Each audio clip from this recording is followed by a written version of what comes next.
मीनू झा प्रणाम करे छी सब मिथिलावासी के। आई हम एकटा परिछन गाबि रहल छी और उम्मीद है जे अहाँ सबके नीक लागत। अगर नीक लागत तो हमर चैनल मैथिली गीतमाला के सब्सक्राइब कर देबे और गीत के लाइक शेयर सेहो कर देबे। धन्यवाद।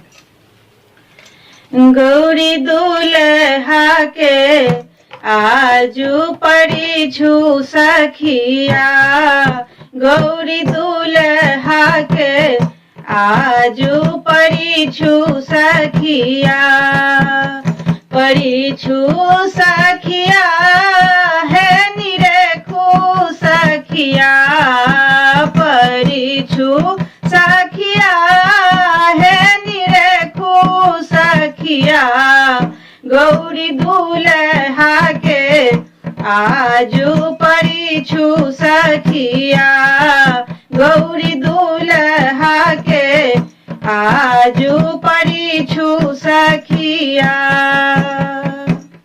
तीन नयन भाल चंद्र विराजे, तीन नयन भाल चंद्र विराजे, चंद्र विराजनी भाल चंद्र विराजनी, ओढ़त बघम्बर छाल सखिया है, ओढ़त बघम्बर छाल सखिया, गौरी दुल्हा के आजू परिछु सखिया, गौरी दुल्हा के आजू परिछु सखिया।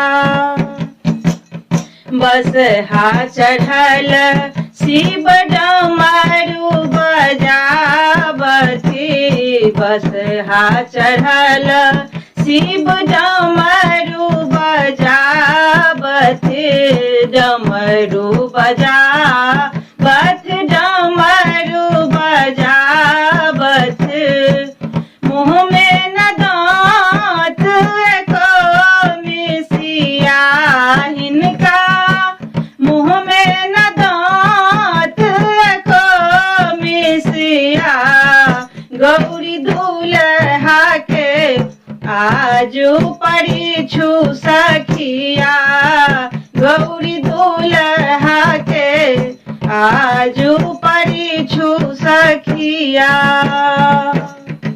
माथे सर्प के मौरी शोभनी, माथे सर्प के मौरी शोभनी, मौरी शोभनी मौरी शोभनी, जटा से गंगा बहे सखिया हिनका, जटा सो गंगा बहे सखिया, गौरी दुल्हा के आजू परिछु सखिया, गौरी दुल्हा के आजू परिछु सखिया, परिछु सखिया हे निरेखु सखिया, परिछु